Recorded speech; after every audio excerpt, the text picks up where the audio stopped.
How's it going today, everybody? This is SHMA Addict, your host, bringing you another Bandai figure review. Today we are looking at the brand new Jet Jaguar PP from Godzilla Singular Point.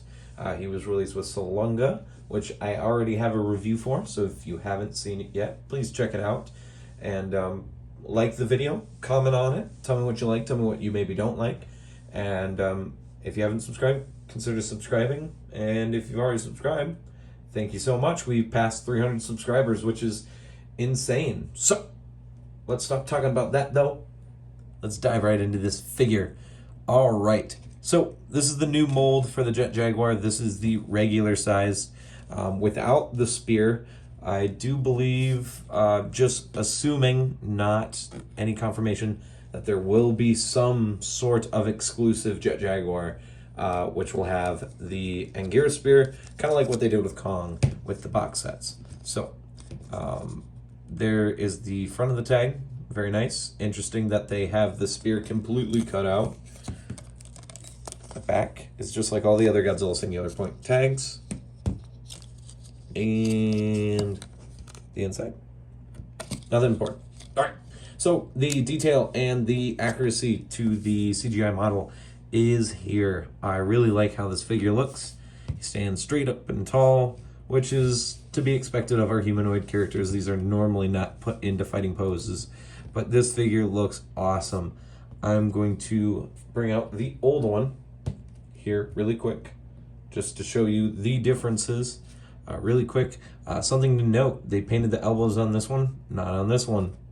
Very interesting. The mold seems a little different, but you know, I can't really tell color shades sometimes, so maybe it is the same. It pretty much just looks like the same mold except shrunken down when it comes to the head, even though it can't be because the chest is completely different, and this is all one piece and this is all one piece, so it's obviously not shrunk down, but that's the comparison, just in case. But this figure looks awesome.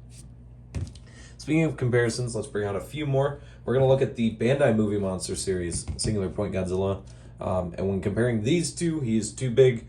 Ultima should be like that big, I think, comparatively.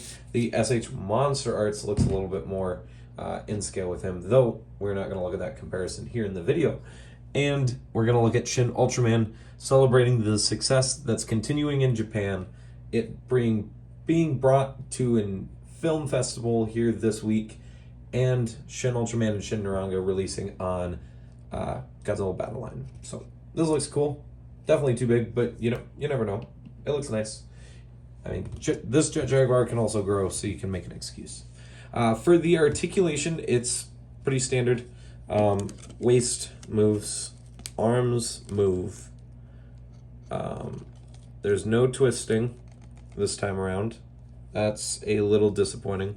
So he's literally stuck like this, which looks a little weird.